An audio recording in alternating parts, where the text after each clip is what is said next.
Olá, eu sou o Zebaite. E se você é como eu e ama futebol, já deve ter se perguntado: o que aconteceu nas Copas do Mundo FIFA de futebol anteriores? Sendo assim, te convido a embarcar nessa viagem histórica na qual eu estarei narrando a história de cada edição da Copa, desde 1930 até a atualidade. Se acomoda na cadeira, pega a pipoca e vem com a gente.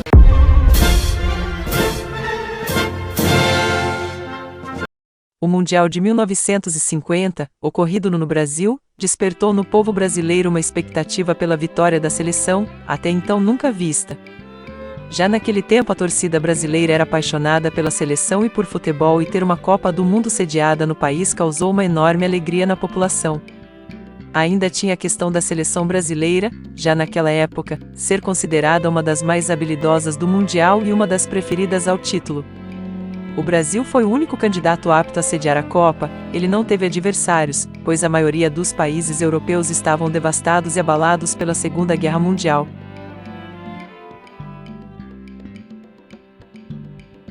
Algum tempo antes, a guerra também foi responsável pela decisão de Jules Rimet, presidente da FIFA, de transferir a sede da FIFA, que era na França, ocupada pelos alemães, para a Suíça. Pois a Suíça era, no contexto geopolítico da guerra, neutra. Bem como é, até hoje. A FIFA está lá até hoje.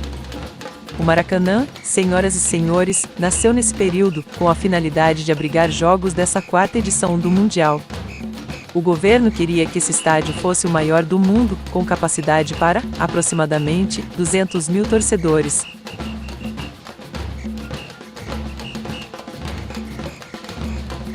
Durante um longo tempo o Maracanã foi o maior estádio do mundo e o recorde de maior público de um jogo de futebol da história do esporte e das Copas do Mundo.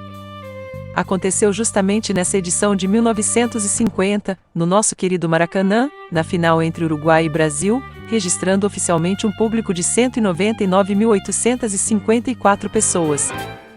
Esse número era pequeno em comparação com o tamanho da fé que o brasileiro tinha em sua seleção. Infelizmente, o dia da final foi marcado pela derrota do Brasil e ficou conhecido como Maracanazo. Anos depois, a derrota do Brasil de 7-1 para a Alemanha desencadeou uma profunda comoção nacional de tristeza e revolta. Mas, essa comoção nem se compara à comoção que foi gerada com a derrota de 1950.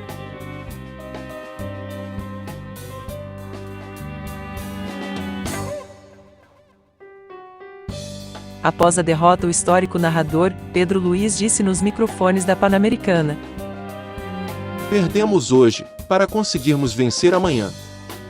Naquele momento, ele falava também sobre o próprio país, que, depois de abolir a escravidão, passar por um período de industrialização, integração social com o surgimento dos operários e do comércio, entrava na década de 50 em busca de uma identidade. O grande Nelson Rodrigues já dizia: A seleção era a pátria de chuteiras. E aquela derrota do Brasil se somou a um novo Brasil, da Bossa Nova, da Petrobras, dos anos dourados, da chegada da TV. Ou seja, em 1950 o Brasil ainda estava formando sua identidade. Aquela derrota abalou uma nação habilidosa, mas também fez ela crescer. O futebol foi e é tão importante para o brasileiro que faz e sempre vai fazer parte das nossas características como povo, junto com nossa alegria, o samba, o carnaval, o sorriso fácil e muitas outras habilidades.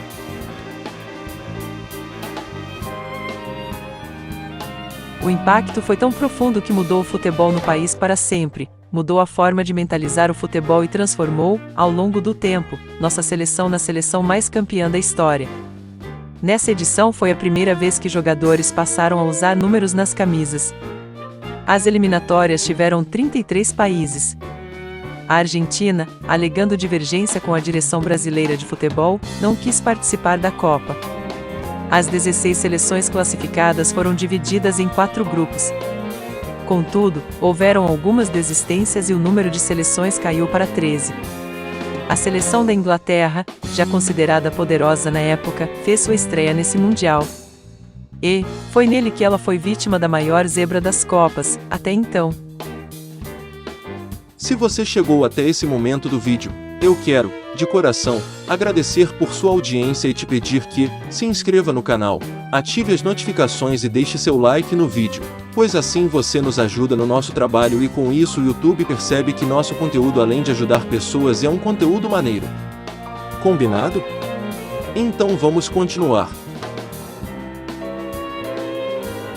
A zebra da Inglaterra se deu num jogo contra os Estados Unidos que levaram apenas um time amador, enquanto a Inglaterra era um dos times preferidos ao título.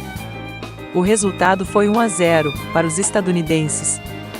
Essa Copa teve 22 jogos, 88 gols, a artilharia foi do brasileiro Ademir de Menezes, com 9 gols. Um salve ao grande Anqueixada, ídolo do Vasco. O campeão dessa edição foi o Uruguai.